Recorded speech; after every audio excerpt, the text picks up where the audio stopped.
now about to witness the strength of street knowledge. Witness the strength. Street knowledge. Street knowledge. Terrorize the jam like troops in Pakistan. Street knowledge. Street knowledge. Quick service announcement brought to you in part by Warriors. Damn, that shit was dope.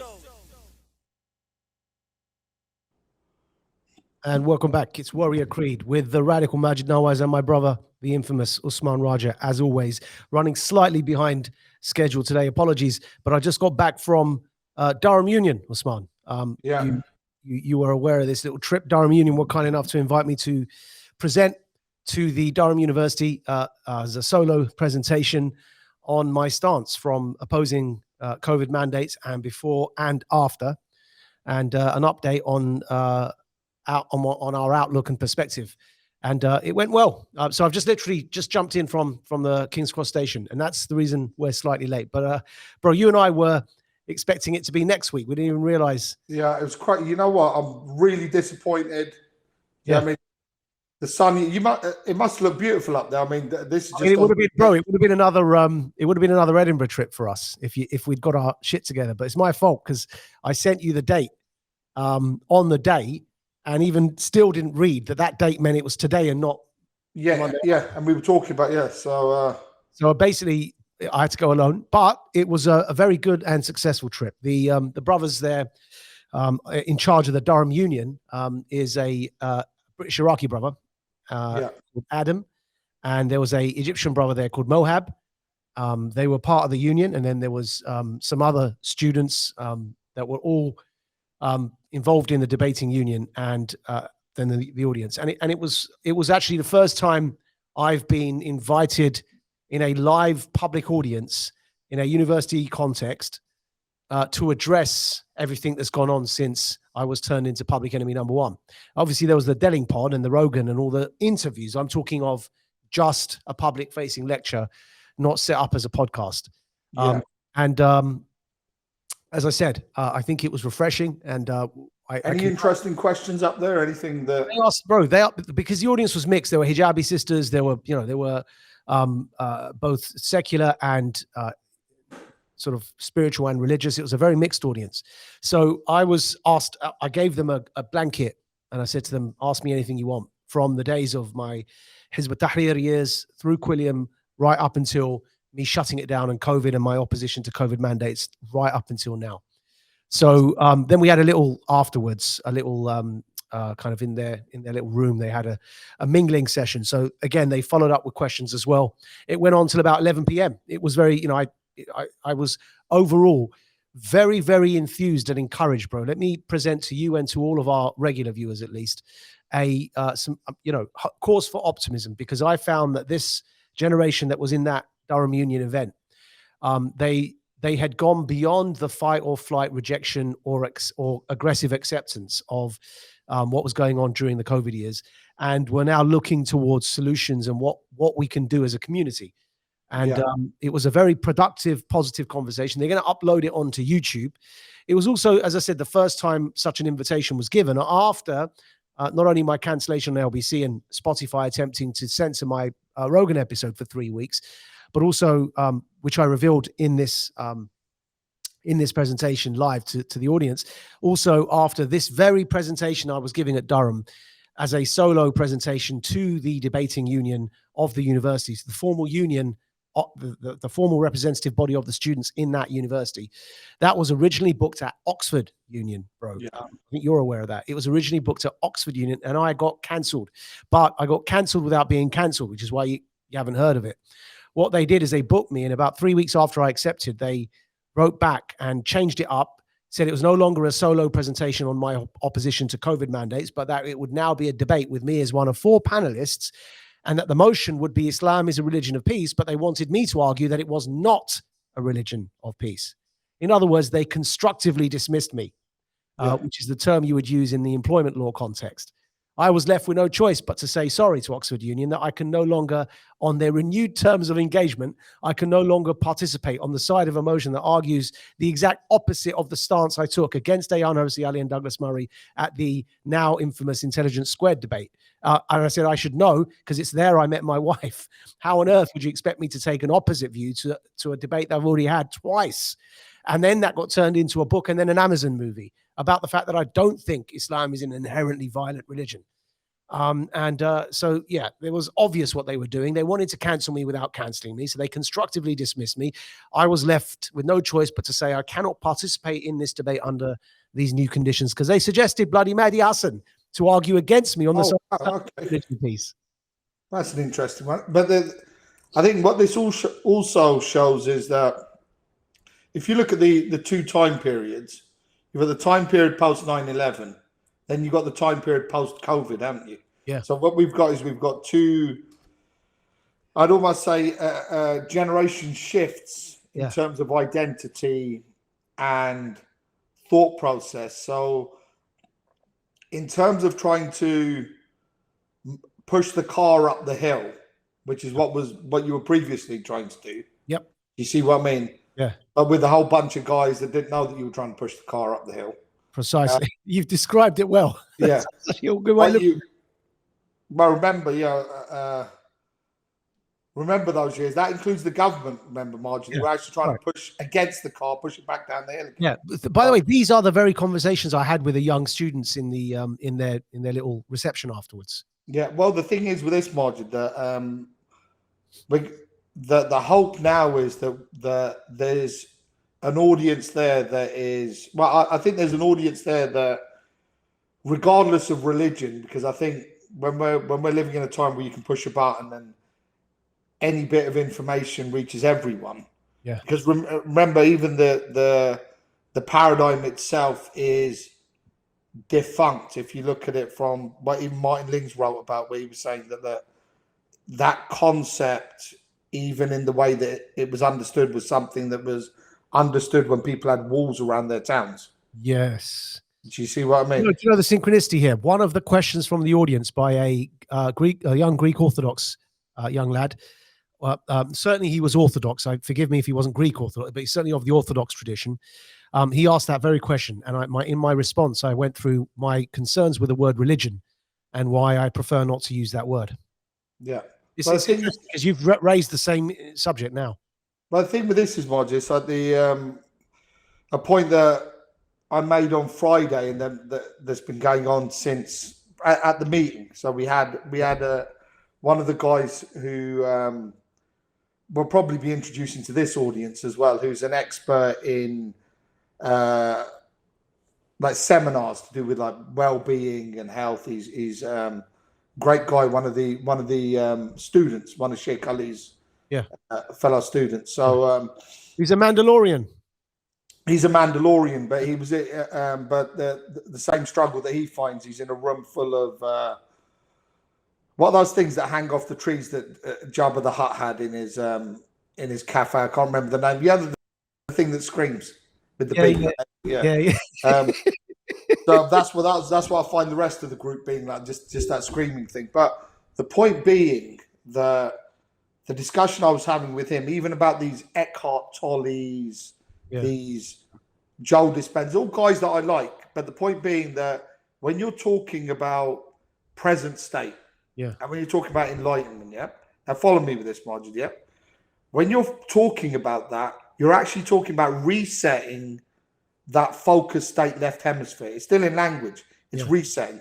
It's not enlightenment. It's not a real present state. A real present state is without language, and it's actually functioning without thought. Now, remember the idea being that you're actually functioning subconsciously with whatever has been trained into you. Remember, we talked about that, the idea of you think you're living in a false sense of determinism. That determinism has been schooled into you since the age of 3 at a nursery. You do this, you get this, you do this, you get this, you do this, you get this. And then how does your sympathetic system kick in? Think about this, Maajid. How does sympathetic system kick in? You're sitting there, maybe you're like me and you're in the ring at Peacock's and you hear a bit of what's going on there, and you go to the front of Peacock's into the cafe and you see a second plane stack into one of the Twin Towers, and you go, oh, and then everyone's there in a state of shock. But then the conversation afterwards, remember, for us, the conversation afterwards was, okay, oh, the violence is going both ways now. Yeah. Yeah, and there's no, because you're looking at it, remember, all the way through looking at it from a holistic perspective rather than a side's point of view. Yeah. One black swan. Yeah. Then we move along and we get, let's use COVID as a black swan, because you can't use personal black swans to as something that is universal. Yeah. But what these black swans do is, what do they kick in? They kick in your sympathetic system, which is always at the surface, fight or flight, blame. Yeah. Now, the problem with all of this is how you function in your personal life.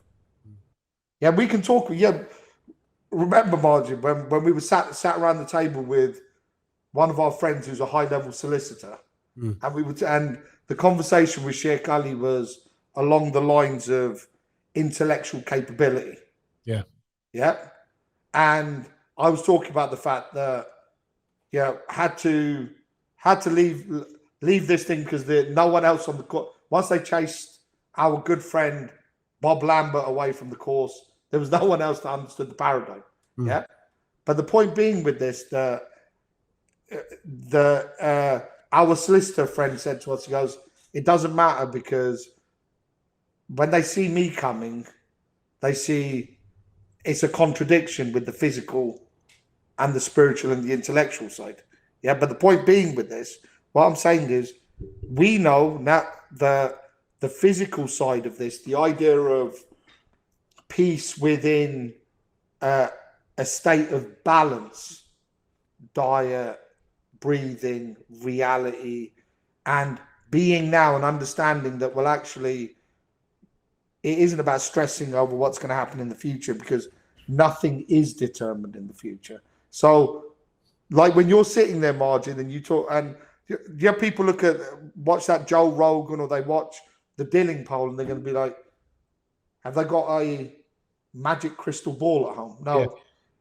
Maajid's sitting there understanding that, like an animal gets up in the morning and finds its food. Maybe you can call it the hunter-gatherer mentality that we've gone back to.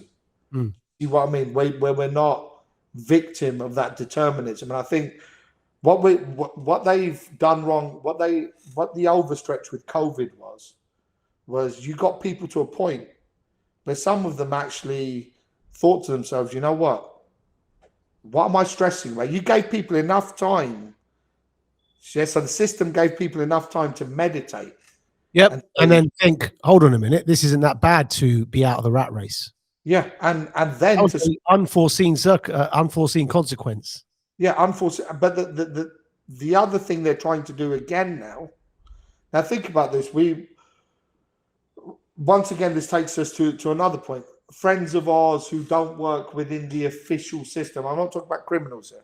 I'm talking about people that go around and work for cash and do what they do, and are now being told, and this was a funny conversation I had with one individual whose dad had literally filled up a mattress full of paper money. And I was saying to him, well, how's he looking to get that back through the system? And he goes, they're trying to figure it out. Yeah. Because that was his pension or whatever you want to call it. Yeah. But now they're going to have to figure out, how do you take that back in, get it changed for, it doesn't matter if you get it changed for the plastic notes, it doesn't matter. You've got to get it into the system as numbers. Yeah. Do you see what I mean? And the funny thing with all of this is that, as we've said, that your determinism, all of your plans are based on those numbers that are sitting on the system, where the people that are literally controlling that system, their wives aren't paying taxes. They'll literally, they've talked about, if you've got X amount of savings, they're going to have a look and they're going to say, okay, well, actually, you're over a certain threshold, so we can tax this. Yeah. And we can take that. And the insanity of all of this is, you know what? You know, there's a word for this. It's called encroaching upon your civil rights. This was literally the presentation I gave at Durham today. It's going to come up on YouTube. It's as if you were there, though, bro. You're repeating my presentation. Yeah, but that's because it's us. But remember, everything we do is us, isn't it? That's the thing. Yeah. But what people don't understand with the us that we're talking about is this doesn't just work in the ivory towers perspective. Yeah. Yeah, my argument was always 2 days before Durham, on that point quickly, 2 days before addressing the third, in terms of prestige and status, the third most recognized university in the country. Obviously, that's not the only criteria. But in terms of prestige and status, I was at Durham University yesterday, and then 2 days before that was in a prison on a visitation. Yeah. With somebody who's convicted of a criminal offense, but he's a friend of mine. So what we're doing, and we spoke about this same message, by the way, and arranged to meet when he's out, because he's out this year, and arranged to actually try and get this guy on his own 2 feet again. So when we talk about full spectrum approach, this is the point, that there is a, and again, let me re-emphasize this point. There are very, very, very, very few people that you can actually present who can do this. No one can do this. I'm going to go as far as to say, Maajid, they say, they talk about very few people, but then I'd actually say no one can do what we do, because the experience isn't something where you've got people with this universe experience. We ended up literally like, if something has been thrown, we're the darts that ended up sticking on the dart table, on the dartboard, where every other dart fell off. Yeah. Because as we well know, even with the people that grew up around us who fell into this or fell into that, or got themselves extrinsically attached to one specific group, whereas we got shuffled around. After I left you, what was it, on Sunday? Was it 1 in the morning or 2 in the morning? So just so everyone understands what he's laughing at, we were out till 1 in the morning thinking that the Durham presentation was next Monday. Next week, day that I had to then go up there. And by the way, and then the train was, you don't know this, the train was delayed, and they had planned a dinner for me before the event. Yeah. Because of the train delays, I had to go out. I couldn't even get the dinner. So I had to, after having gone to bed at 1 a.m., I had to go straight to the union and give the speech without dinner. Yeah, but this is the thing. It's like, when you texted me, I was thinking to myself, there's no way we can organize it. Even if when we were training on the field, do you see when we were training on the field? Yeah, we would have had our friend who got punched in the face because he didn't watch for the pads. So anyone who wants to go on Instagram can see that video. He's uploaded. So Usman's uploading the video of us, right? We're in training. One of our big guys, I won't name him unless you want to, but one of, let's say, it's my little brother for harm. Yeah, but he's little big guy, right? So little big guy, big guy, little in age, big in physical presence. Yeah. So little big guys pad him with Zubair, and basically Zubair didn't pad, did he? So he got punched. I think he fell asleep. I mean, you would see the video on Usman's Instagram. Zubair literally just got punched in the face. Yeah, but that's why Zubair is our tough little Mexican vato, isn't he? Blood in, Blood out. Who's seen that film, Blood in, Blood out? If you've seen that film, Blood in, Blood out, then that's Zubair. If you haven't seen that film, watch it, and then you'll think, when you see Zubair, you'll realize why we're saying that he's a vato. You have to. Anyway, what were you saying about this? So did you hear the helicopter from your bedroom? Did you hear a loud helicopter? Yeah, definitely. Yeah. That was because it was up above, literally. It's always there, bro. Yeah, it was but it was. I think it might be there for security, but because it's there for security, it started circling, and then literally it was static over us, and I was like, okay, this is. They probably think we're drug dealing, even though we're just having a conversation. So we were having a conversation outside that. On the streets there, and these and the helicopter was flying around, and But one of the points Welcome to that, East London, bro. yeah, it's that. But I thought because the area is like Nah. more gentrified. Do you see No, what I mean? because unlike other areas that got gentrified, there's still the original elements that live there are still somewhat present, you know. And then you got a new influx as well. Because again, remember one thing: London's difference to Paris is precisely this point. That in Paris, when you gentrify an area, it stays gentrified because all the social housing is on the outskirts. In London, they've done it where Grenfell was in Chelsea, yeah. In the royal borough of Kensington and Chelsea was Grenfell Tower. So in London, you've got these big tower blocks that burn down because of poor standards, with poor immigrant families burning to death inside them, in the richest borough in the world. So London's mixed in that way. Yeah. No. I was just from the perspective of, well, it got loud because obviously, think about it, you've got Adam in his that Jag thing that he's driving around, and then you've got us in the white car. It obviously, I thought to myself, yeah, obviously looks dodgy. Yeah. Do you see what I mean? So you got that thing trailing up above. But the point I was making with this was about, while we were there was, because the whole night was that catch up for these guys, wasn't it? Because we've been away. Yeah, we've been away from the circle and everything else, and obviously we've been making moves. That's why, and the deeper information as well. Yeah, like the stuff that we can't mention on here, where the conversation that we were having out and about. But the point that was being made very clearly, and the point that I think needs to be elaborated on here, is that what we've got trapped in currently is all this wellness and all this idea of, okay, how do you get yourself to a state?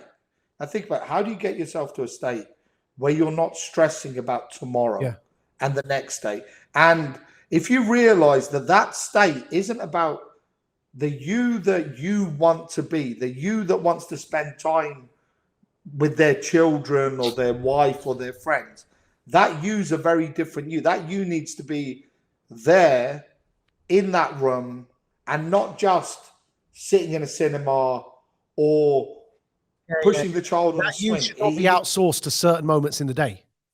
Exactly. Or a moment in the future. Do you see what I mean? Now, how do you do that? And the point is with this, that it's not with great difficulty, but the aspect that you're going to have to fight against is, I don't know if were you ever in detention in school? Yeah, loads of times. Maajid, yeah. Well, there was me and Ben Jameson. Ben's the only one who ever beat me to it. Yeah.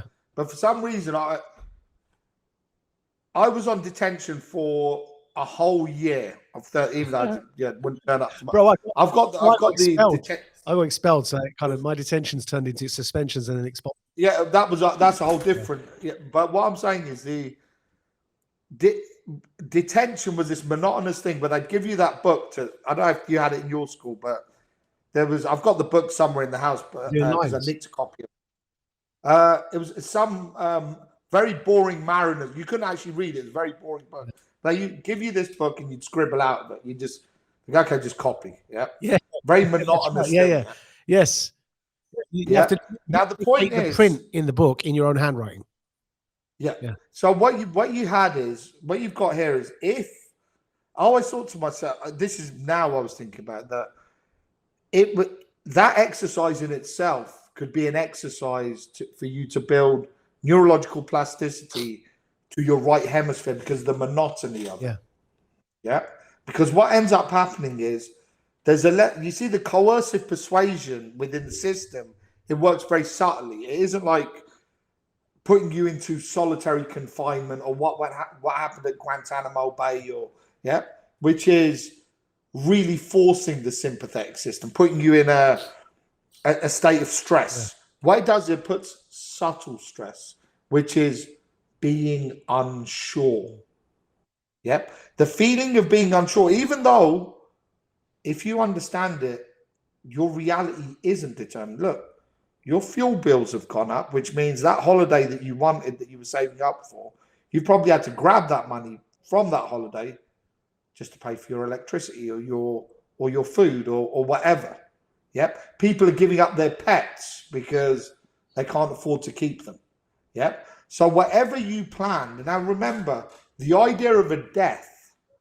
Yeah. So hopefully people can follow this. The idea when someone dies, why is it that you're sad? Are you sad because the person that's died is sad? No, they're dead. Why are you sad? When you start because I'm going to miss them. Why are you going to miss them? Because I had plans with them. Yep.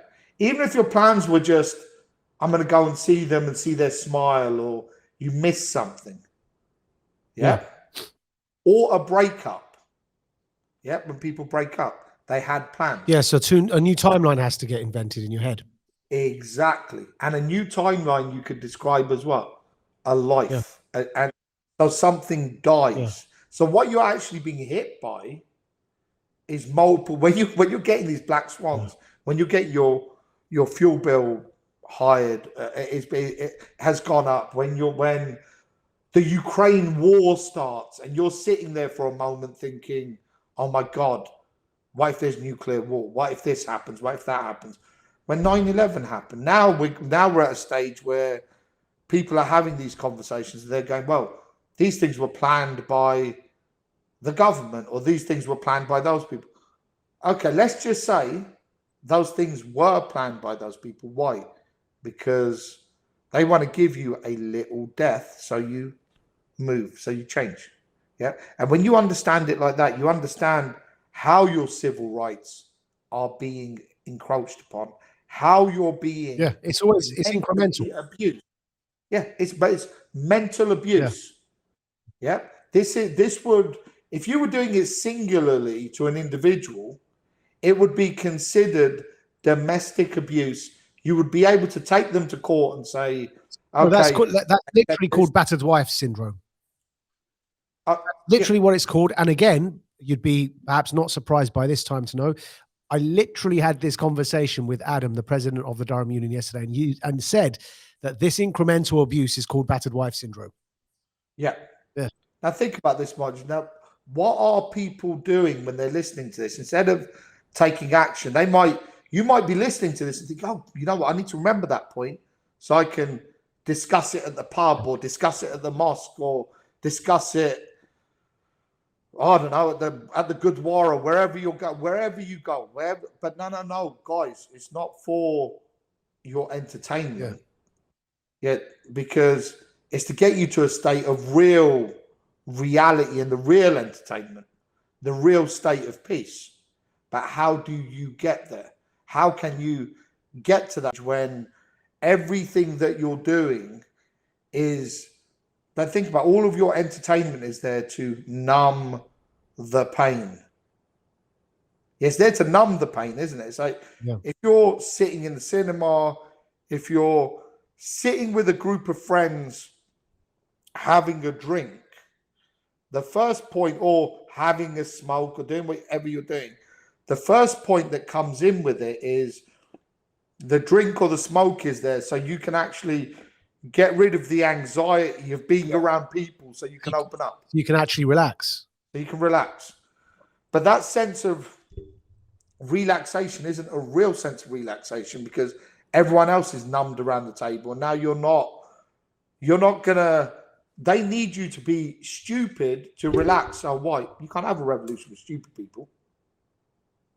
Yeah. You can, and even to the point now, but why is it that they banned, why was cannabis made illegal? Because the old cannabis used to just take the slight edge off, and people, it used to open the mind up. The old cannabis, and we're not talking about skunk and everything else. And now we're moving towards legalization of something that zombifies people. Yep. Yeah, this isn't. You see them walking. I mean, there's images of those videos coming out of San Francisco and other places. It's just terrible. But this is what. But the thing is with this module, what's happened to critical thinking? Yeah. But yeah, like people don't understand that everything that's being put in front of them is because your mind, your ability to see, has been, you've been poked in one eye, and now they're trying to get you to look through a keyhole with the other eye. Do you see what I mean? Because what's happening now is that when you sit back, and that's why I found this. Yeah, people throw this term gaslighting around. Yeah, it meant something when it was used before, wasn't it, Maajid? But then now it's been thrown around, and you're like, it's losing its impact. What term can you use that actually means something? Because the problem we've got now is that when we're in a stage where they'll influence you with your need. Remember, as a social animal, you have a need to be part of the group. Yeah. In fact, if you look at your utility from a perspective that it doesn't matter if everyone's lying, because you're biologically structured to be part of the group. Your need is, what do I need to do to be part of that social group?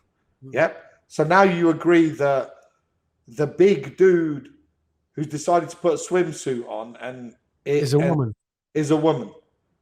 Yeah, and really, when the psychologist gets you in, because that's what they were doing, weren't they, to these poor girls in that school? They said to them, okay, come in, sit with the psychologist, and the psychologist will go through with you why you're in a state of delusion, because you're saying that this guy isn't a woman. Yeah. Now, why can the psychologist's methodology work? Because from a certain perspective, he's saying, look, it doesn't matter if we're saying black is white.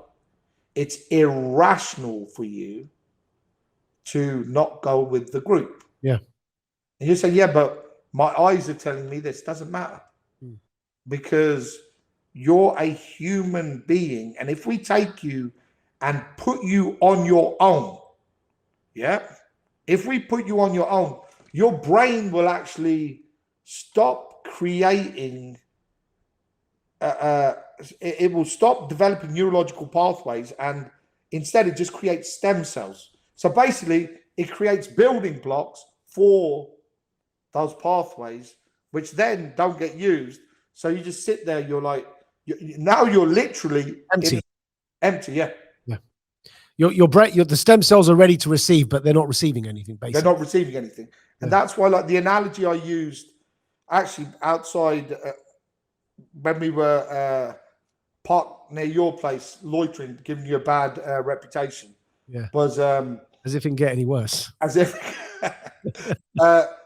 you know the trees that are on the side of the road, Maajid, the singular trees side of the road. And I said to boys, I go, look, those trees, okay, everyone's like those trees. That if you have trees in a forest, they're communicating with each other. But those trees, they've done these experiments. Please, guys, go out and have a look. Yeah, you can. It's very easy. This is low hanging fruit that I'm talking about here. Yeah. They've done experiments with these trees now. They've actually lost the ability to communicate because they've been left on their own.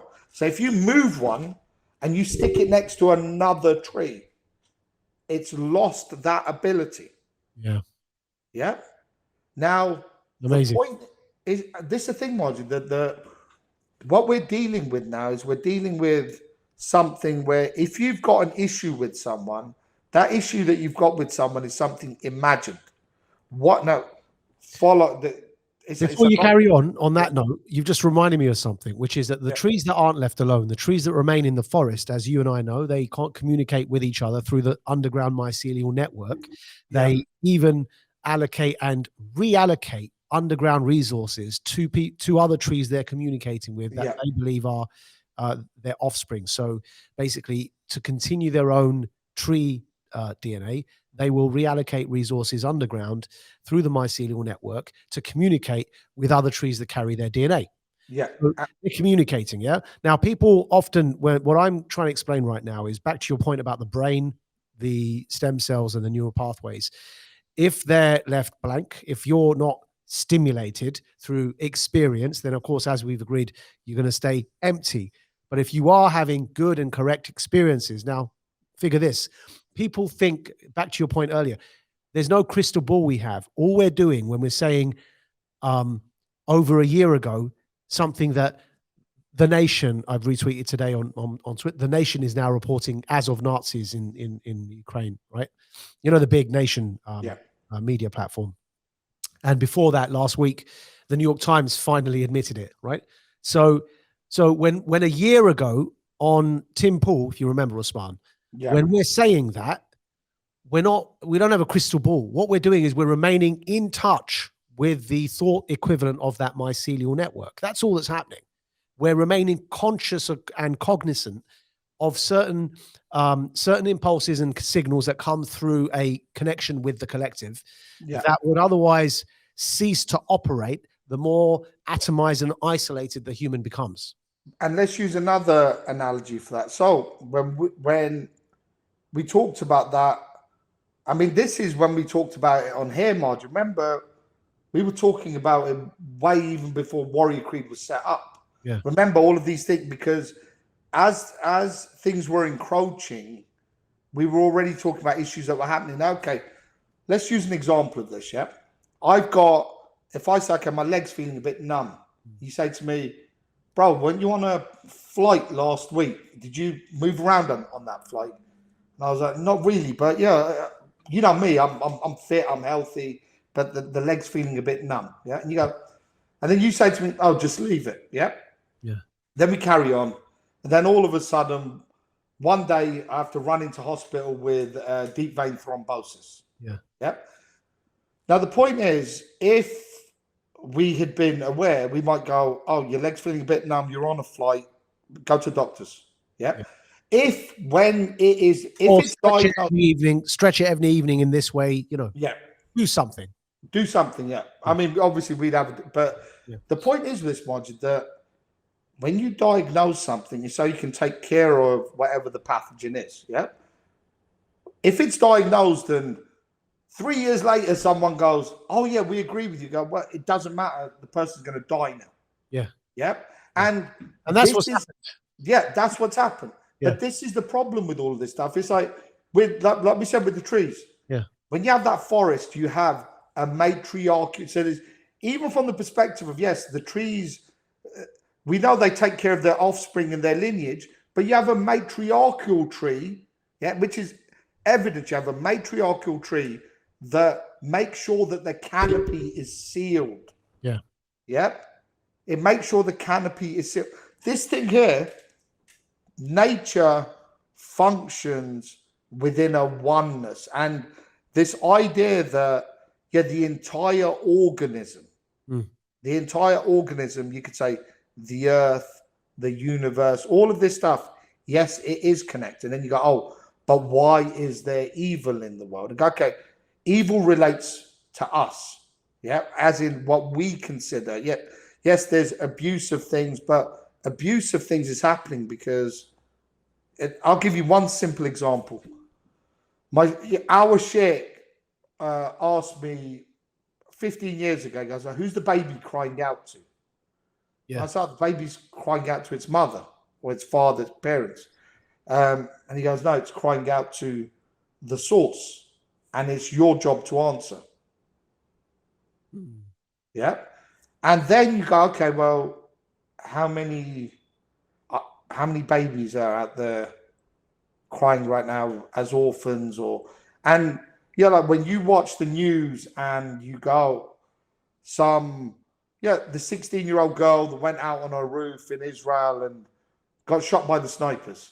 And you watch it and you go, oh, well, doesn't really matter. Or you've got in Syria with Assad's regime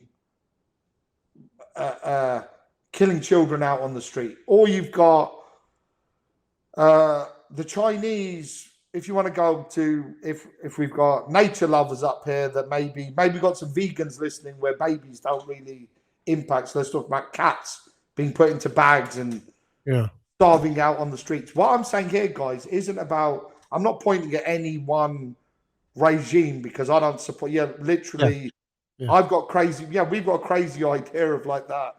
Get everyone. Listen, decentralization, which is what I shout from every single rooftop. By definition, it means regimes need to dissipate. Yeah, they need to dissipate. All of them need to dissipate. Guys, decentralization, not through centralization. Yeah, That's called colonization.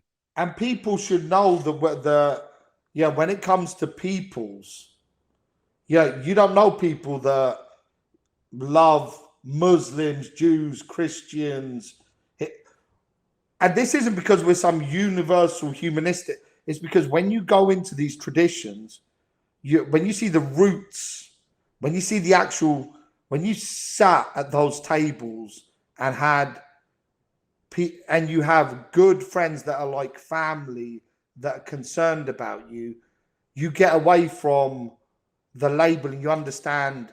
You understand that, okay, the root of their very specific style of love is because of the tradition they're coming from. Because I've got strawberry and lemon here, Maajid. Yeah, it's an interesting little mix. Water. Strawberry and water. Yeah, but what I'm saying, it's an It's an interesting little mix. Yeah, You've never had that mix. What's that? You never had that mix. Not the. I've had it in the artificial mix, but this is a proper. It's real pure strawberry. Yeah. So So on that note, because we were saying even on the Monday, on the Sunday, sorry, that just so people are aware, you're probably better to address this than I am, but the problem isn't for example, I don't know, the problem isn't raw cane sugar in a drink. The problem is the chemical manipulation of our food and the artificial preservatives and additives, including sweeteners and including overdoses of sugar with preservatives that are a problem, not the sugar per se or the fat per se. Just so people, because people looking at you with that sugar drink and then, oh, he's meant to be. No, this isn't a sugar drink, by the way, guys. The whole reason I'm saying it is because my daughter has made me that drink with ice in it, with fresh lemon and fresh strawberries. Yeah, and I'm like, oh, very interesting. But the point here is, what I'm saying is, it's like the mix. It's like you can't say this fruit drink, that fruit. Yeah, every place you're at, it's a very each tradition has its flavor. But the point that I'm making with this is, give me black salt in freshly squeezed pomegranate juice and ice. Yeah. I know. I know the flavor you're talking about. On the streets of Lahore, man. Yeah. So. Yeah. Oh, thank you for that. When that's going to be a when for us now, isn't it? Do you see what I mean? So, Pakistan. Yeah, for Pakistan. Oh, yeah, that's right, man. I mean, look, just like in our debate here with COVID mandates, there will be a time when the country will arrive at consensus around the point that Imran Khan has been unjustly treated, and that those who are unjustly treating him need to stop. I have very little doubt that the victory will come from Allah on that. One day we get to go back to Mandalore, so to speak. So yeah. Exactly. Don't worry, I haven't finished it yet, so don't. Yeah. You started it though, didn't you? Well, yeah, I'm close to. So after this, I'll be. So what? Get to the end of that one, and then I think we're going to have to fight because there isn't a new Boba Fett or Mandalore after. There isn't a new. I've already done Andor. Yeah. Right. So we have to figure out what's next after this. But meanwhile, I will say to you, with your kids, if you watch the new Spider-Man. Yeah. Multiverse. Yeah. I've watch how they. It's amazing. I love it. Right. Watch how they portray the British Spider-Man in the multiverse of Spider-Man. It's amazing because basically what they're demonstrating is quite true to reality. Over the last 3 years, I was in a conversation which is this is a good segue into my next point. I was in everyone who follows our work knows that I did a re-dialogue with Sam Harris on Radical Media, maajidnawaz.substack.com. It's an audio file. It was the best performing dialogue that we released to date on that platform. And it was very well received because without compromising our principles, we were able to demonstrate a friendly dialogue with Sam to a point where we were making our points, getting them across while also not losing the friendship and the relationship, which is the whole point of conversation, right? So the next one was with Stanford epidemiologist, Dr. Jay Bhattacharya. I've recorded it and it's going to go through the usual, just re-listening it, clean the file or whatever, and then I'm going to put it out. Now, the reason I mention that is because in there, and by the way, he is, remember, well-established, just think of an Azim Malhotra type, Usman. Yeah. You know what? The kind of, just so you Yeah. position the personality type, right? But well-established Stanford epidemiologist, right? So his professional job, like Azim's, is cardiac situations. Azim is a cardiac surgeon. This Jay Bhattacharya professor's professional occupation is epidemiology at one of the top places in the world, Stanford. And anyway, so I'm in this dialogue with him. And he agreed with me because I said to him, out of all the Five Eyes nations, the English-speaking allies, Canada, New Zealand, Australia, UK, and USA, Britain was way ahead of the curve when it came to rejecting COVID mandates. We rejected lockdown first out of those countries. And those countries were generally ahead of the rest of the world, but also that's not to their credit because they were also ahead of the world in imposing them in the first place. So this is not me complimenting one or buttering anyone up. But Britain was, out of those five, the first to retreat from them. First to retreat from lockdown. If you remember, when Rishi Sunak wanted to unseat Liz Truss, he made it a point in his campaign to distance himself from what had become a political liability, which was lockdown. Yeah. He was also, we're as a nation, we were the first to distance ourselves from mask mandates. And then, of course, we withdrew AstraZeneca, first in the Five Eyes nations to withdraw a vaccine that was one of ours. And then we ended up withdrawing the vaccine mandates. Because if you remember, the day after I was cancelled, this is the very next day after I was cancelled for conscientiously objecting to the vaccine mandates, the Prime Minister was in a hospital and was challenged live on television by a doctor who said, I don't want to take the so-called vaccine and I'm working at the NHS saving lives. What are you going to do about it? So we were the first to then basically put a bazooka under that one, the vaccine mandates, and it tanked it. It completely torpedoed the vaccine mandate in key sectors of the state. So he and Professor Bhattacharya and I were ruminating on why Britain was ahead of the curve. And I said, back to, because you and I like to give our fiction analogies to serious, heavy political points. So I said, this reminds me of Spider-Man 2, which is why I'm telling you this story, right? Because in the new Spider-Man, my son who's 6, now you'll be understand and sympathetic of this, Usman. Obviously, our children take us to watch in the cinema. Look, I'm going to put my hands up and say, I'm going to be watching it. Oh, bro, you're going to love it. Spider-Man fan. You're going to love it. It was amazing. So, when you watch it, without a spoiler, just focus on who the British Spider-Man is, and that's the point I was making to Jay, that the reason we were even ahead of America, even though now the three most interesting major presidential campaigns that are likely to attract the most media attention this year for the Republican primaries between DeSantis and Trump, and then next year with the addition of RFK, Robert Kennedy Jr., those three campaigns, DeSantis, Trump, and RFK, are all anti-mandates and are fighting with each other as to who's more anti-mandates. If you study the beef online at the moment between DeSantis and Trump, it's over who's more anti-Pfizer.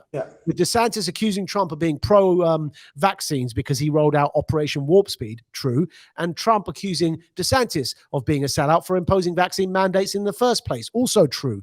So from where we're sitting at Warrior Creed, we don't give a damn whether it's Trump, DeSantis, RFK. We're out of that debate. What we're interested in is we've won the argument, right? Which is how change occurs. This incremental thing Usman was describing earlier, in the opposite direction as well, it has to work incrementally. You're not going to change anything on this debate by thinking the solution is to blow the White House up.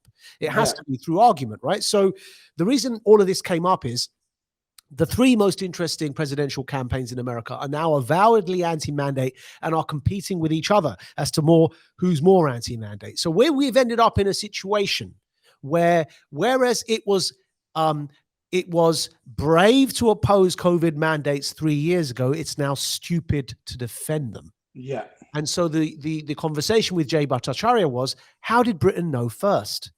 And I said to him, it's because basically, like in Spider-Man 2, we're punk. Yeah, that's the answer. Don't forget that.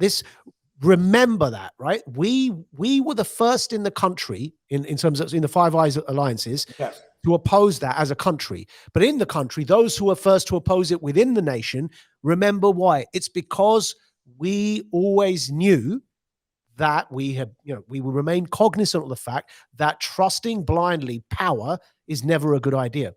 And so worldly temporal power, trusting it blindly is never a good idea. And we have an external source of trust and morality and authority, and that's our teachers, right? Yeah. So in our case, Sheikh Ali.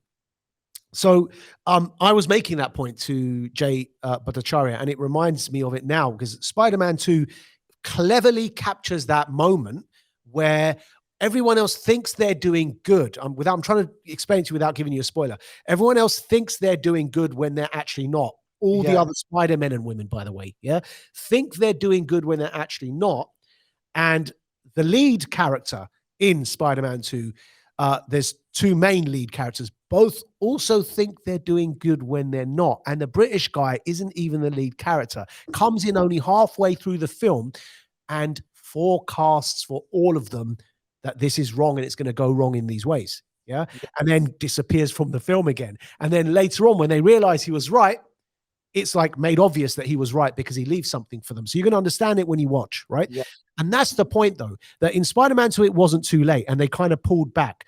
But back to your point and how this whole story came about, if the patient's already dead and you didn't listen in time. Yeah. But this is the thing, Maajid, that what you've just said there, this is the great fear. The great fear here is that what we've got is, remember I told you, it was on another Warrior Creed, we talked about, I came out of school with only one GCSE, which was a B in English, which was because I had a great English and media studies teacher called David Tiffin. Don't know if you're watching or whether you're still at, God knows how old he is now.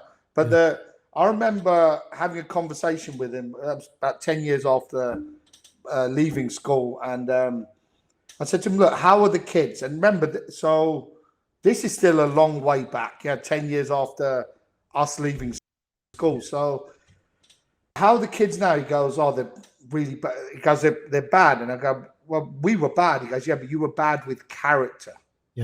Yeah. And the point was that when we were growing up, if you remember, all of our rebellion was, we had Malcolm X, the music we're listening to is Public Enemy, where even NWA is anti-authoritarian until the whole hip hop scene got appropriated by becoming by corporatism. By corporatism. So and what we've got now is this idea of, okay, is your conformity more important to you because it's something that's biologically built into this left hemisphere? You end up with Drake. Is what happens if you allow that to happen. But this is the problem. This is what you've got walking around now, haven't you? That's why you've got all the kids. You see a group of kids walking down the street and they've all got the same shoes on. Maybe they'll have a different, everyone's got Jordans on with a certain type of tracksuit, a certain type of thing on, and you're looking at them and you're thinking, if you go up to them, they're all. I mean, I was in the in a burger shop at 2 a.m, so it was before. Remember, because the fasting starts at 2:30. It's about 2:45, 2:40, 2:30. So we went and hit Chicago Grill. You remember Chicago Grill, Hammersmith? So I'm sitting there, and if anyone's wondering where that time came from, that's sunrise in the UK, and because we in our tradition we set our meditation reminders by the sun 5 times a day, and we set our calendar and therefore our fasting in Ramadan by the lunar cycle, and so we're at once both in touch with solar and lunar energy. And because we've got a practice of every Mondays and Thursdays, this was on this was on a Wednesday. So I'm sitting there, and there's a group of boys on the table over here, Maajid. They got their beards. It's the what you think was some of the West London brothers, But instead, you're sitting there and you're listening to them rattle on about football. And I'm sitting there, I'm thinking to myself, is this, when did we get to a stage where this was the conversation? When did we get to like a plastic conversation where you've got people talking about something that isn't even, you have to remember, this is certain time of the morning, certain type of vibe, and you know that the places we're sitting in where these aren't, you might have had like a 2-minute mention of something, but you wouldn't have had, while I'm sitting there eating something, the whole meal is taken up with a conversation about football. Mm. Do you see what I mean? It was like, okay, because I turned around to it must have been it must have been a Sunday night because Farhan was there. Turned around to Farhan and I said to him, I go, look, is this the state of play with your generation now? Yeah. Yeah. And he goes to me, he goes, yeah, this, because you know, I've got an in-law that's from that community. Yeah. Yeah. And and the shallowness of the conversation. Saying you're describing otherwise orthodox looking, patriarchal, subscribing, strict adherence of law. Yeah, but instead, what you've got now is you've got the automatons in there, and you remember what the funny thing with this is, even what people don't understand is even religion, whether it's your little church that you're running back to, whether it's your whatever status quo transactional brand that you're running back to, that's still part of the automaton mindset. And it's not gonna it's not gonna help you navigate the coming tides. No, and In fact, it will hinder you because you can't. You're literally like that tree that's dug into the middle of the pavement. Yeah, and guess what's around you? You're like, yeah, this idea that you're gonna get. Yeah, it's interesting, isn't it? Because if we use the analogy. Do you know the neuroplasticity that comes with that connectedness through the mycelial network? So the alternative through the atomization, what you're describing, what's around you is concrete, the opposite of neuroplasticity. It's just your thoughts are concrete. They are rigid and unable to move. This mind frame you're describing is not going to help people navigate the coming times. And what did the prophet say? He goes, do not take your information from dead leaves. Yep. Yeah. And the first masters used to burn their books upon their. You say to their students, "Look, after I die, burn my books." You know, when you think of it like that, Genghis Khan. You know, there's a lot of pros and cons to that man, but he gets a bad rap in Western history because of obviously, you know, there's a lot of other elements going on there. But if you think about the combination of him, now this is not a defense. I'm ruminating here, so bear with me. But if you think about the combination of him burning books while also having one of the most from a freedom of religion perspective, one of the most progressive empires at his time. Freedom of religion thrived under Genghis Khan while he was burning books. So what was going on there? And that relates to the point you were just making. Yeah, well, the Turco-Mongol, when you talk about what was understood as the Turco-Mongol invasion, yeah. So the end result of this was the Ottomans, the Mongols, the Safavids, yeah. So these were all Turco-Mongol empires, within which arguably, not even arguably, it's like factually at a certain point, you would have had what's called true multiculturalism. Mongols, by the way, the Mongols are also from that, yeah? Yeah, the Mongols are part, remember, Mogul comes from Mongol. Yeah, that's right. Mogul just means Now, the point is with this, that what it was understood as in the tradition is they used to call it the flood. Yeah, like the Noah's flood. They said that the Turco-Mongol invasion was the flood that washed away the Aristotelian atomized understanding. Yeah. Because the people that had come in with a shamanistic understanding.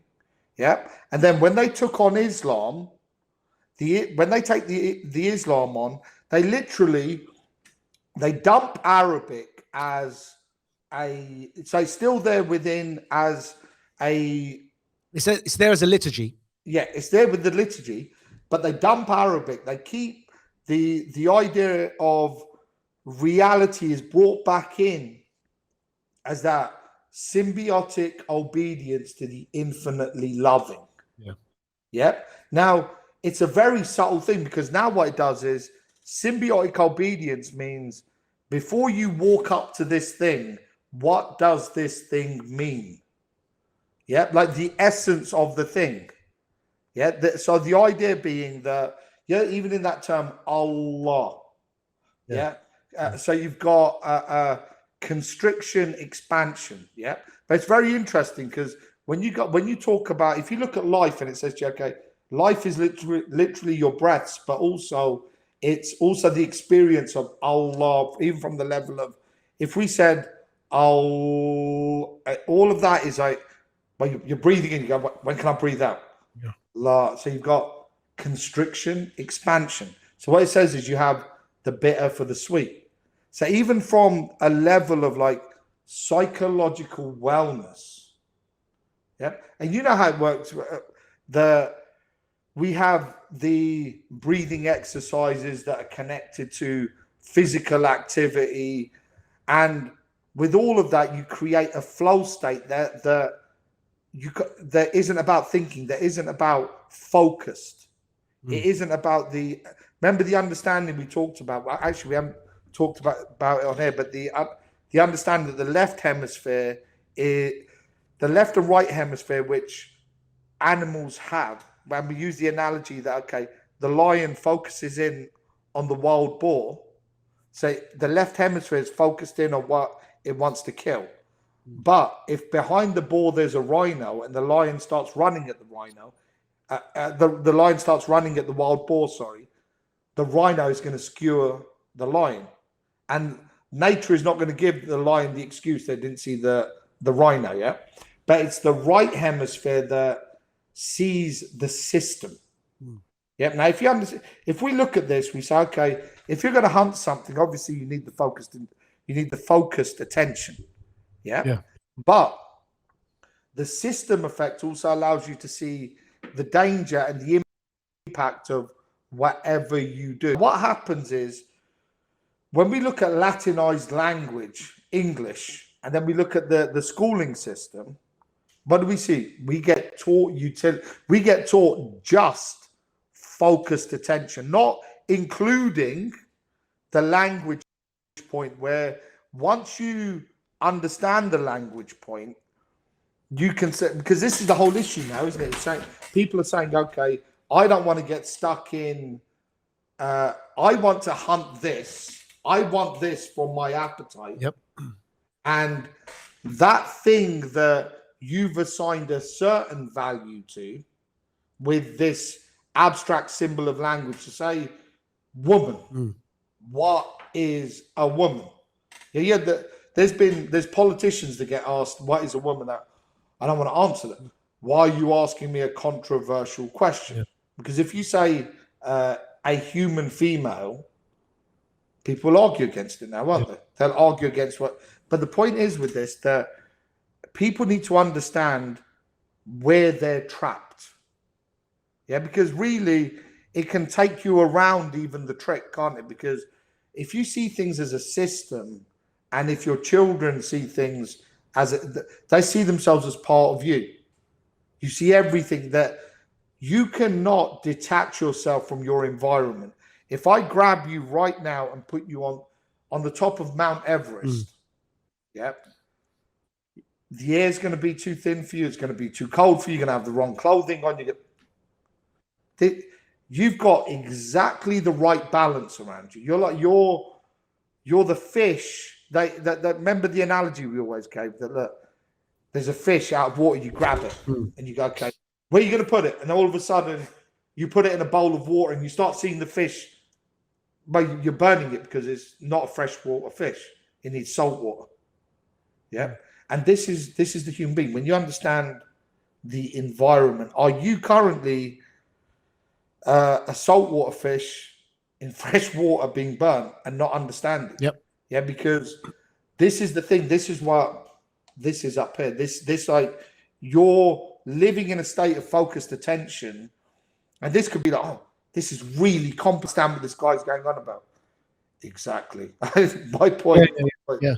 Because the thing that needs to happen here is that you need to find the matriarchal tree, and what I mean by that is you need to find that living source that can teach. Because the problem is now, Maajid, that, like we said, if that tree's out on the pavement and all it's got around it is concrete, then the fact that we're learning from paper, which is dead trees, which is another level up of lifelessness, is such a sign. It's 100%. This is mystical.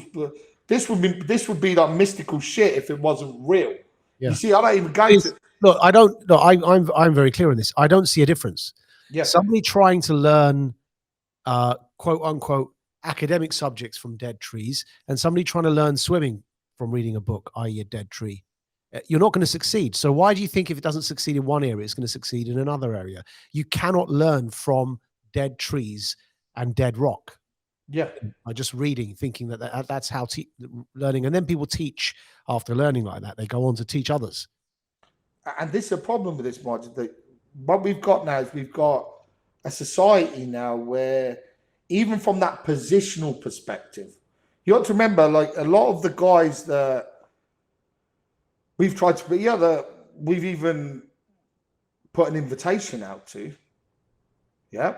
A lot of guys that we put a friendly invitation out to, it's like you're seeing them, you're seeing the result of the inability to come to terms with the fact that they've learned from dead trees. They've learned from dead trees. And also, do you want to give up what you've got? Because it's like the same thing that I had with those jihadist propagators. Yeah.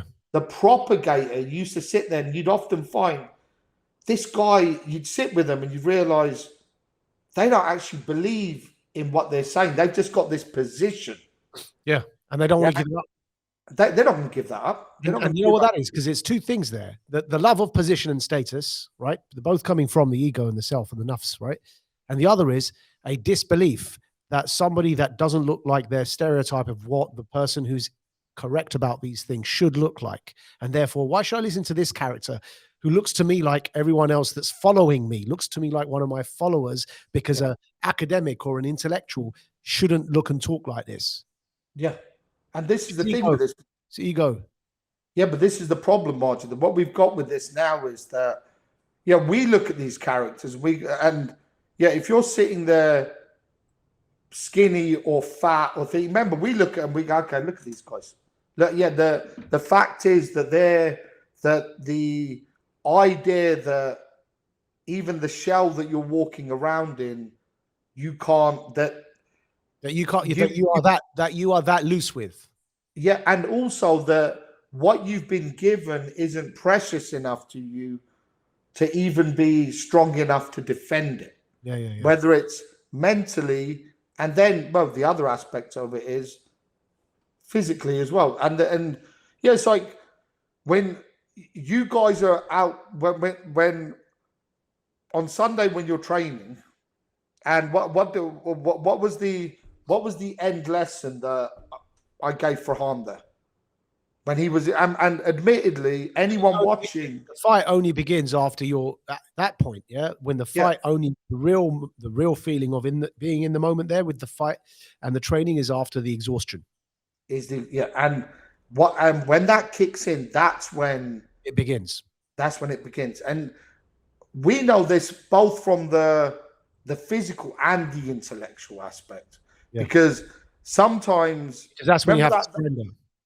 Remember that thing, Maajid, where you and Khadija were going to me, okay, don't go in straight away, just let them talk first, and then, Yeah, that's what I mean. That's what you have to surrender to. Yeah.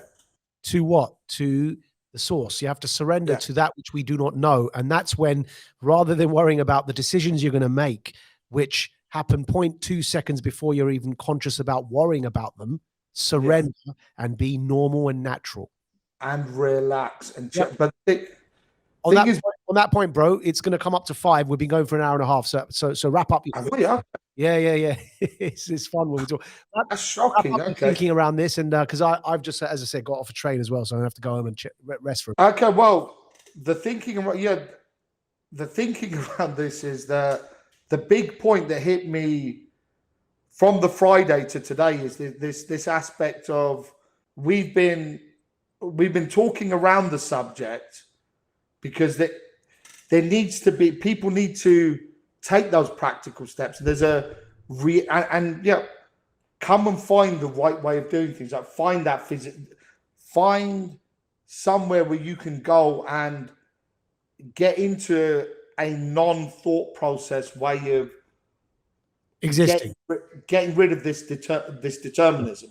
Because what we've got right now is, we've got everyone functioning. Even the place you're going to for your medicine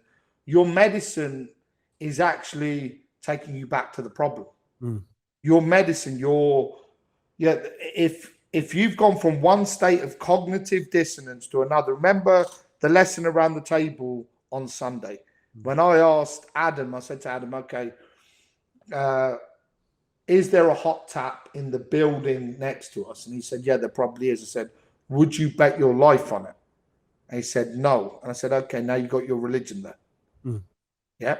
But then when we talked about the idea of appetite and, like maybe going out and cocaine and prostitutes. Remember, we used the analogy, yeah? And we said, okay, but that for some people, there's no cognitive dissonance there, that even if they haven't experienced it, that if they went and did it, there's something that will give them pleasure there. There's no cognitive dissonance. There's no hesitance. Okay, so now there's a problem, isn't there? And how do you know what you know? Or do you think you know? And that's something different. Is that the wrapping up? Well, I think that to go deeper into it, Maajid, we'd have to go into the level of saying that, look, if you're gonna, if you want to go out and learn, you're going to have to go out and find, aren't you? And this is the thing that what we're talking about is you can't go up to someone who hasn't mastered something. Yeah, when Sheikh Ali came, how many other scholars for dollars and all of these like so-called sheikhs were around? Yeah, you always find the fake ones, you find a dime a dozen. Yeah. And then you go around and you find the real one. Now, the thing that this comes down to is that this isn't saying that it isn't available to you. It's just saying that it isn't the low-hanging fruit. And when you're looking around you, remember, you're in a system right now where everything's become monetized. And we had that conversation about how cultures have been appropriated. So something as simple as, remember we talked about ghee and turmeric. Yeah. Now it's being sold back to us. Yeah. And that's why I talked about the concept of theft. Yep. Where what we've got right now is that everything is being sold back to us by ambassadors from the very system that colonized you. And this colonization runs deep. Yep. Correct. It runs deep. So, and it requires a warrior creed to become aware of. And on that note, we should end it because it's been an hour and a half. Yeah. This is Warrior Creed. Every Tuesday we go live. My brother Usman Raja, the infamous, joins me every week, and we hope that this kind of conversation, sometimes we have guests, sometimes we don't. It's all unscripted, but certainly it's topical, relevant, and also the idea is to encourage critical processing and stability in consciousness. So that's what we're looking at with news events, with spiritual reflections, with physical activity, all connected up in a full spectrum way. Anyway, so these files will become available on Radical Media, maajidnawaz.com. Members get the premium content, such as these audio files. All written content remains free. Are you still doing MMA TV, bro? Yeah, we're still doing it. We've got the next one. Sid's currently abroad right now, so we've got the next one that's actually getting filmed, I think, tomorrow. So that was So where can people find that now? What's your regular home? Because you said you left Twitter. Yeah, well, what we're doing with it now is it obviously goes up on MMA TV. Yeah. Do you see what I mean? So, but what your clips and stuff for people to see. Yeah, and what we'll do is I'm always sending you the links anyway. So watch Maajid's Twitter because I'm off that dangerous little scene, and my brother's taking care of it now. So. Good. I'm not at all. I don't disagree with you because it's not for most people. It just ruins their mental health. By the way. Yeah, I just looked in. The behavior of my Twitter was going a bit strange, but I was like, you know what? For someone who's like interfering with our signal, forwarding stuff, it's not really. All right. Well, listen. Thank you all for tuning in. We'll catch you next week. This is Warrior Creed. I'm about to witness the strength of street knowledge. Witness the strength. Street knowledge. Street knowledge. Terrorize the jam like troops in Pakistan. Street knowledge. Street knowledge. Quick service announcement brought to you